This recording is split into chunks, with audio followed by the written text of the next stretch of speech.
feel like we're uneven, but my entire house is uneven, so we're just gonna have to roll with it. Hi friends, welcome back to the Avocado Toast Budget. If you're new here, my name is Lexa, and today I'm so excited because we are going to go over my 2023 monthly budget slash financial plan. I made a pretty big move at the end of 2022, so my expenses were kind of all over the place during that transition time. Now I feel like I have a much better grasp of what is going on, so I want to share with you exactly what I plan on spending on a month-to-month basis. We're also going to go over the investment, debt payoff, and my savings plans that I have. Now, if you've been here before, you might already know that I use the budgeting software YNAB, or You Need a Budget. I have tons of videos on it, including a super detailed step-by-step tutorial of how to set up your budget in YNAB from start to finish. So if you want to see exactly how I went through and created this entire budget and follow along with me, you can check out that more in-depth video. But if you just want an overview of where my money is gonna go in 2023, this is the video for you. With that being said, you don't need to have ever used YNAB or plan on using YNAB in the future to be able to understand what this budget is gonna look like. It's gonna be super straightforward numbers. It's just gonna all be laid out in this app. Also, to give a little bit of context of why I budget the way that I do, why I budget on a monthly basis rather than like by paycheck or annually. I know a lot of people do like annual budgets.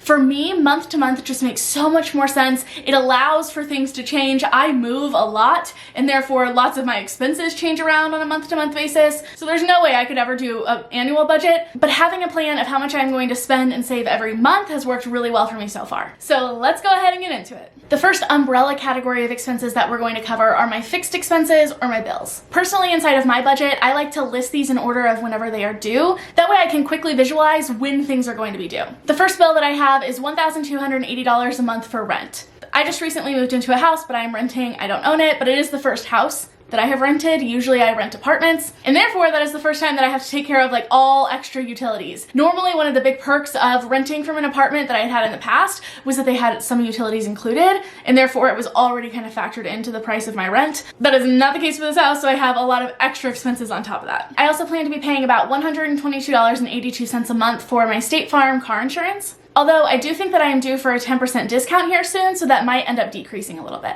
I also pay $19.84 a month for renter's insurance. I have my renter's and pet insurance through the same place, but it all comes out at different times. I also think now is a good time to preface to say that some of my expenses that you would expect to see under my personal budget actually end up counting as business expenses, whether that is the full cost of the expense or part of it. So any of those I didn't include here in my personal budget. So things like health insurance, for example, actually come out of my business budget rather than my personal budget. The next expense that I have is $24.92 a month for Planet Fitness. Will 2023 be the year that I finally go and cancel this? Only time will tell, but currently still paying for it, so still gonna have to keep it in my budget. Even though this is technically not a fixed expense, I do categorize it with my other fixed expenses and bills because it feels like a bill to me, and those are my utilities. This includes water, electric, and gas. Again, I just moved into this house, so I'm kind of getting a feel for how much this is gonna be on a month-to-month basis, but it seems like during the winter, I'm averaging around $200 to $300 a month, although it got very cold last month and natural gas is really expensive. So right now I have it set to budget out $350 a month for utilities. I'm hoping that this is gonna be a good average, and that here during like the spring and summer, I'm gonna be able to bring that down a little bit. But for right now, I would rather overestimate than underestimate. For a little bit of context, last month was $271, but that wasn't including the really cold time, so we'll know here in about a week how much that cost me. The next expense is $14.50 a month for Audible. I go back and forth between keeping this and not. I actually think I just reinstated it, and I have one more month of like the intro offer that they had for $5 a month. Then it'll be $14.50. I've included it in my budget assuming that I'm not going to cancel it, but that is definitely something that if I wanted to start cutting back would probably go first, and then maybe Planet Fitness, but should be the first one to go. Next is $5 that I pay for my CVS Care Pass. This pays for itself. I think I get like $10 free to spend there, and then there's like another perk that saves me some money. So beyond worth the $5. I also pay $65 a month for Wi-Fi, although they did just recently switch companies, so we'll see if that ends up staying the same or increasing. Then I have two line items, both for pet insurance for $11 a month. That is for my cats Dory and Oliver. Oliver was the one that you saw crawling around back here. Dory, I'm sure you'll hear her hunting soon. This is her prime hunting time in the middle of the night. Again, both of these are through Lemonade, but they come out at 2 separate times. I also pay $3.99 a month for my Ring doorbell, although there is a chance that I am going to end up bumping that up because right now I have a different internal security system, but I might end up switching to the Ring system, including a few more cameras outside. In that case, I'd move up to like the next tier. I don't know what that is, but I think it's like $10.99 a month. I pay $27 a month for my iPhone. That is going to end happened in April. Although I have had a track record of my phone breaking on the month, that 2-year mark, that same month, my phone breaks every single time. So my phone is going strong for now, but knock on wood. Hopefully I'll only have to be paying that for a few more months, and then I will be able to keep my phone for a little while without having to make payments on it. But since it is literally the thing that propels my job forward, if it starts to clink out on me, I'm going to have to get a new one. Speaking of my phone bill though, one thing that you're not going to see is like my phone provider bill, and that's because I use Mint Mobile and I actually pay yearly. It's $360 a month, although I've already paid for the remainder of this year, and then the following year it's covered. So I don't have that anywhere inside of my budget, but if I did, I wouldn't have it in the monthly fixed expenses. I would actually have it set up in a category that we're going to cover here later on, since it is an annual expense for me. I absolutely love Mint Mobile. This isn't sponsored, although they have sponsored me in past videos. I do have an affiliate code with them if you do want to try them out. It's one of like the easiest ways, honestly, to save money. They run off of T-Mobile towers, and I've never noticed a single difference in my coverage between having Mint Mobile and then when I had T-Mobile. It's the same thing, and I pay less than half. I also pay $17.01 to Book of the Month, a monthly book subscription service where you can get like a new hardback. I love them. I usually actually end up doing like the $10 add-on as well, but I just include that in my variable expenses depending on if I go for it with that month. And then last but not least, for my fixed expenses / bills, I pay about $15 a month for HBO Max. I have thought about canceling this, and then every time that I do, like the next day, it comes up that we end up like using it again. I don't use it all that often, to be honest. 90% of the content that I consume is through YouTube or like social media. I don't watch a lot of shows or movies or things like that, but my mom and my brother are also on this, and since I leech off of my mom's Hulu and Netflix, as long as the two of them are gonna end up using it, I'll probably keep it. So that's it for my bills category. In total, I end up budgeting $2,117.08 toward my bills. The next category group that we're gonna go over are variable expenses. Now, I know some people get very detailed with these categories, but I have found after experimenting from having anywhere between 20 variable expense categories and literally just one general spending category, that somewhere in the middle is a happy medium for me. So the first one that I always include in my budget is my oh shit category. I budget about $150 a month toward just overspending, impulse purchases, things that I have forgotten about, those small things on a month-to-month basis that rather than having to stress out about overspending in a certain category or where that money is going to come from, I just know that I have a line item there that I can easily pull from because its job is literally to just cover my money mistakes. I also set aside about $200 a month toward fun money. This is usually like Amazon purchases, entertainment, if I'm going out with friends, like I went out to go to bingo tonight, that falls under this. Pretty much anything that I spend on a day-to-day basis living my life that isn't covered in one of these other variable expense categories. The next one is gas, and I budget about $100 a month toward gas. This is probably actually going to go down a lot during the winter. I don't drive around a lot. I love being at home. I work from home. I hang out a lot of times at home, and I live in a city where you can get pretty much everywhere within like 15 minutes, so I don't do a lot of driving and then therefore don't use up a lot of gas. This is definitely an overestimation, but something that I always recommend to people because variable categories can trip us up so much since they're not like bills that we know generally how much we're going to be spending on that thing and when it is due. Variable expenses can vary a lot. I always like to overestimate and then be pleasantly surprised at the end of the month when I have spent less in that category than continuously underestimate and try to make like an ideal budget plan that never ends up working out, and then I just feel like shit when I continuously overspend. I also have $350 a month budgeted for groceries. I know that some people separate groceries and household items or cleaning items, things like that. For me, for like cleaning and household items, it's just me. I live alone. So I end up usually just like factoring that into my grocery category. I get 99% of my groceries delivered, and usually I end up placing an order about once a week, and it's somewhere between $70 and $80. So the $350 allows for a little bit of wiggle room and then the extra money that I need to bulk buy paper products. I also budget about $250 on eating out. I will say, as someone who is single, I bump this up because here's the thing about me, is that I am happy eating the same 3 or 4 things all of the time. It's why my grocery bill is like so consistent every time, because I order and consume the same things. I don't mix things up. I don't try new recipes. I'm pretty middle of the road. I know what I'm gonna eat, but they're also kind of like weird things, a little bit elevated college kid food. So whenever I'm dating, so like recently when I was dating someone and they were over a lot, I always felt bad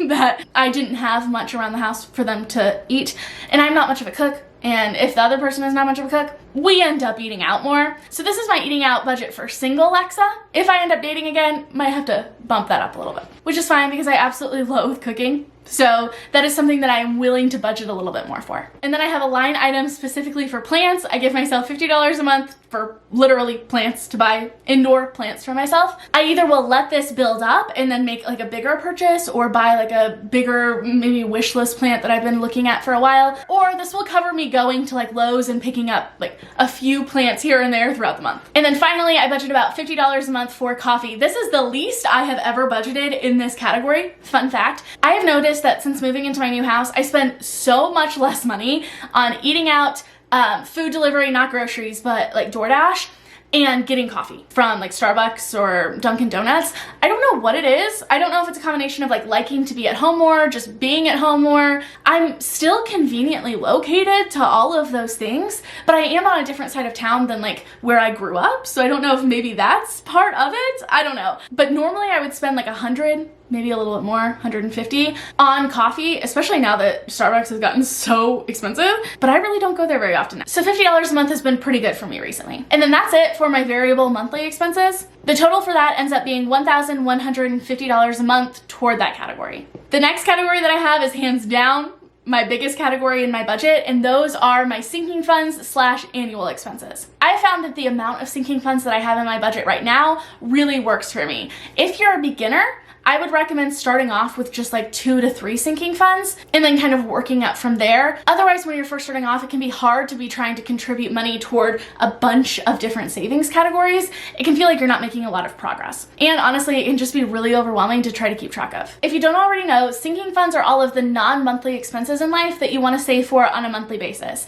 If you've been here before, you probably already know my love of sinking funds. I talk about them all of the time. They are hands down my favorite personal finance concept. If you want to learn more about them and how to use them, I will link some videos up here and then in the description box down below for you. But I think you'll get a good feel of what they look like when we're going through all of them. So the first type of sinking funds that I want to cover are the sinking funds where I know relatively how much I need to spend and when I am going to need to spend that money by. But it's not an expense that is coming up on a month-to-month basis. The first one is going to be my Amazon Prime membership. This is about $150 every year, and for me, it is due in May. Rather than at the beginning of May on May 1st, having to budget $150 for that expense, I put it into my budget so that I can save up a little bit at a time every single month throughout the year so that I have money set aside for that goal. Right now, my budget has me setting aside $30 a month in order to reach this goal. I just recently went through and created a whole new budget, therefore I didn't have any money already set aside in this category. So YNAB recognizes that in order to have this $150 in time for when it's going to come out, I need to save $30 a month, although the amount that I'm putting toward this expense every month is going to end up going down once I have the full 12 months to be saving for it. Another sinking fund very similar to that is my Capital One annual fee. This is $49, also comes out in May, so currently right now I'm setting aside $7.80 every month, but that's going to be stretched out even more once May hits and then I have the next 12 months to save. I hope that makes sense. Basically all you're doing is just dividing the total amount that you're going to owe by the number of months that you have until that expense is due. Similarly, but a little bit different, is my Christmas fund sinking fund. My goal is to have $500 a month to spend on Christmas, and I like to save up for that throughout the year for 2 reasons. A, because no one likes to have to spend their last paycheck closest to Christmas on fully funding Christmas, then it's just very stressful, and in the past, that's how I've ended up even deeper into credit card debt. So breaking it up into monthly savings goals just makes it a lot more accessible. But also then I already have money set aside throughout the year for this goal. So if I start coming across good deals on gifts that I know I'm gonna wanna get people, I can take advantage of those good deals anytime during the year and then set them aside and wait until Christmas. So given that goal and that I have until December to reach that,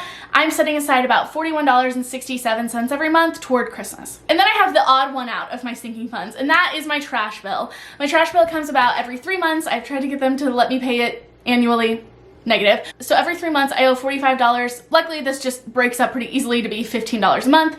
I just have it in my budget as a 3-month goal. That way I remember that I have to make that payment. Otherwise I would never remember. The rest of all of my sinking funds are more open-ended sinking funds, meaning I don't know exactly how much that I'm going to need or when I am going to need that money, but I do know that I want to set a certain amount of money aside every month in order to start building up my savings for that specific expense or goal. The first one is car repairs. I budget to save about $100 a month toward this expense. This is like the #1 sinking fund I would recommend to everyone if you have a vehicle and you don't have any sinking funds yet, try out a car repair sinking fund, because I feel like this and the holidays are the two things that really catch us off guard the most. And it is seriously a game changer to start setting money aside every month toward that goal, rather than stressing and trying to scramble and get the cash that you need whenever it comes around, especially since that's already a stressful thing to begin with. If we can take out the financial stress of it, or at least lessen the financial burden, that's a huge help. Next is a vacation. It has been a half a decade since I have taken a real vacation, and every single year I say that, and every single year I say this is gonna be the year, but this is the moment. You can hold me accountable. 2023 is the year that I take a real vacation. Okay, this is it. No longer in a terrible relationship, got our mental health in check, living in a stable environment, all of the makings for a vacation to thrive, okay? 2023 is the year. So right now I have about $1,500 set aside for vacations, with a plan to set aside another $100 a month every month until I take that goddamn vacation. It should also be noted that I've already set aside $1,000 for car repairs. You'll see this more if you go through and watch the tutorial that I have setting up this budget from start to finish, but I've already been saving for these sinking funds for a while, so therefore I have accumulated money inside of each one of these. Next one is moving. Right now, my goal is to set aside $100 a month toward my moving goal. Once this reaches a certain amount, I'll probably put that on hold. I really am hoping that I'm gonna be able to stay in this house for a while. I have moved at least once every 12 months since I was like 18, if not more. So I'm ready to settle down just for a little bit, just a few years. So fingers crossed that I'm not going to need this goal for a while. But since history has shown otherwise, I would rather be prepared than not. That's the whole point of sinking funds. You know, here we are. My next sinking fund category is furniture. I plan to set aside about $150 a month toward the sinking fund, knowing I'm probably gonna spend from it along the way. The biggest goal that I have right now in terms of this is a new bed. I want a new bed so badly. So in my budget plan, I currently have $1,150 saved for that goal, and hopefully I'll be able to build it up a little bit here and then be able to buy myself a nicer bed. Another really big sinking fund that I have been preparing for is a new car. I currently have $2,000 set aside for that, with the hopes that I can put $250 a month toward that goal, knowing that if I end up with extra money, it's probably going to go toward this goal, because one of these winters is going to be the last year for my 2012 Chevy Cruze. I've been saying it every winter that it was on its last leg, and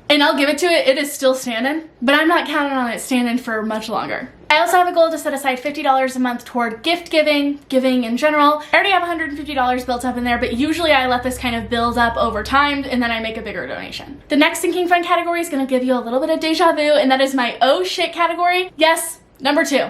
I have 2 separate oh shit categories in my budget, thanks to my ADHD for making that necessary. The first one we talked about with variable expenses is more of like those smaller day-to-day kind of impulse and unexpected expenses.